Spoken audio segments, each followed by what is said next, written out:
I'm sure everyone has heard that meal planning saves money. And if you haven't, you heard it here first. It works. But meal planning takes time and it's confusing and it can be pretty stressful. It's just easier to eat out or buy whatever is on sale at the time and make something work, right? Wrong. Well, mostly wrong. Once you get into the routine of meal planning and find a system that works for you, it gets so much easier to meal plan. And you know what? That little bit of extra time that it takes you at the beginning to set it all up, you totally save back when you're not constantly thinking up meals to make with the junk in your fridge that never seems to fit together. On top of that, you won't be wasting food or money buying extra things that you're just throwing out. Sounds like the dream, right? In today's video, I'm going to walk you through the entire meal planning process. Exactly how you can do it, why you should be doing it, and how to develop a process that works with your lifestyle.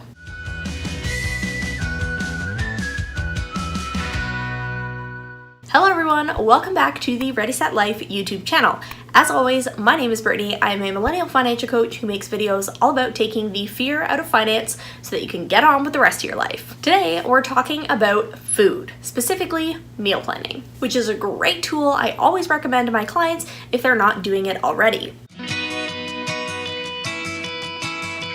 Meal planning is often way healthier than just picking the meals as you go. You also waste a lot less food and you save tons of money because you're not just stuck in that cycle of, what are we gonna eat? I don't know, I'm so tired, let's just order a pizza. So if you're ready to get out of that cycle, let's jump right in. Step 1 is plan the meals. You can do this in a few different ways. When you're first starting, you can start with what's already in your fridge and try and pick recipes that go with those things. But once you meal plan enough, you actually won't have anything in your fridge and you'll get to start from scratch. I suggest having a bunch of different recipes on hand that you know you like. That way it won't be hard to find things to make. And don't worry about having variety either. Once you have a roster of like 30 to 50 meals, that's almost 2 months worth of food, and you really won't realize that you're repeating things. You can throw in something new if you want, but don't break the wheel every single time. Just keep things simple for yourself. Step 2 is make your lists.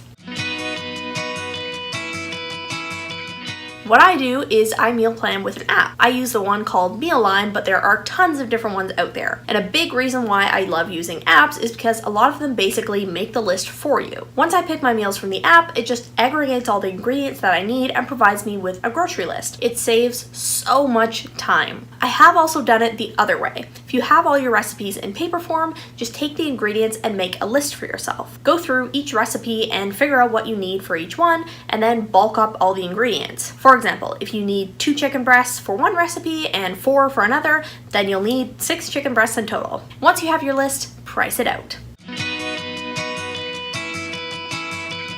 This is a crucial step that a lot of people miss, and I have to say, it does take the longest, but this is where you really save the money. Once you get used to looking at grocery pricing, you'll know what a good price is versus a bad price for your items, and it'll be a lot faster, I promise. For example, when I meal plan, I do it for an entire month. I want to be able to buy in bulk, and since there are only 2 people in my family, myself and my partner Alex, it can be pretty hard to make that cost effective going week to week. Once we pick our actual meals, I'll go through and price them out. I always want to understand what items are going to be cheaper buying in bulk at a store like Costco, or whether we should buy those items at another grocery store. Usually this means meat and cheese, but I also want to know which produce items will stay fresh for a longer period of time. So I take a look at the produce that we need the most and do some analysis. For example, if a lot of meals have potatoes involved, then I'll take a look at where potatoes are cheaper in bulk because they will definitely last for an entire month. Versus if we need a lot of spinach, I wouldn't necessarily buy this in bulk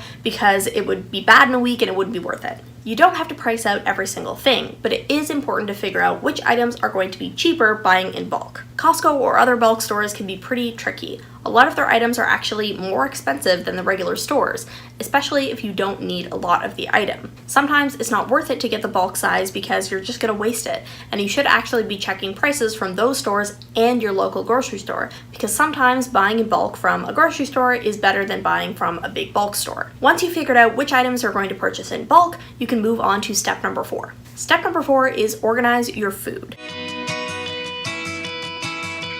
This step takes some logistical magic. The first thing you want to do is make sure that you have your meals assigned to actual days. If you're meal planning for a week, then you might have already had this done, but if you're like me and you're doing it for an entire month, it can take some shuffling. Make sure you remember to put the meals with similar ingredients in the same week so you aren't wasting food. If you need a half a cup of yogurt for one recipe, but then don't need yogurt again for another 3 weeks, there's a chance that it might go bad before you can actually use it. So do yourself a favor and plan out your food strategically to prevent waste. What I do is separate everything into weeks. Once I have my bulk list, I make sure that I do all that shopping first. I separate everything that needs to freeze, normally meat, into those respective weeks and label the bags by week to put them in the freezer. This way, when I get to each week, I just pull out whatever the corresponding meat bag, that sounds so gross, and then it's just defrosting the specific things that I need instead of constantly defrosting and refreezing, which is so not food safe or healthy. Once I have the bulk shopping done, then I separate the produce lists into weeks as well. So each week starts to look the same. I defrost what I actually need, then I'll give Alex the produce list, he does the shopping, and every night I know exactly what to make. Pro tip here as well, if you want, you can go through the produce list that you have each week and price match between grocery stores. And this way you can make sure to shop the sales that are going on. You might have to make 2 trips, but it could be worth it if it's a really good deal. This is also a really great time to make substitutions. If you know the asparagus that you need to buy is only a side dish and green beans are actually on sale, then switch it out for that instead.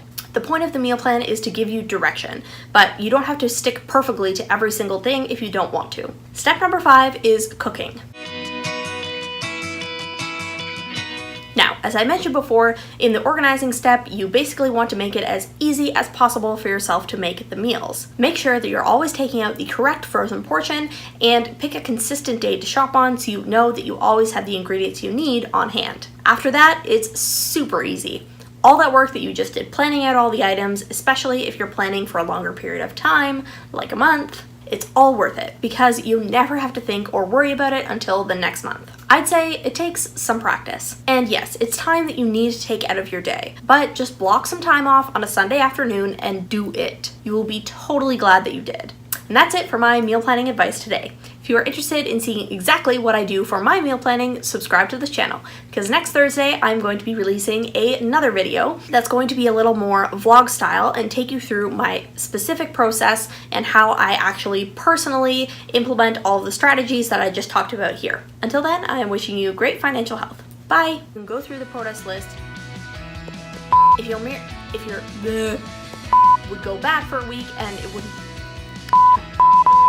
correct amount of frozen portion, correct frozen portion, and frozen portion. Until then, I'm watching you. Until then, I'm watching you. Until then, I'm me.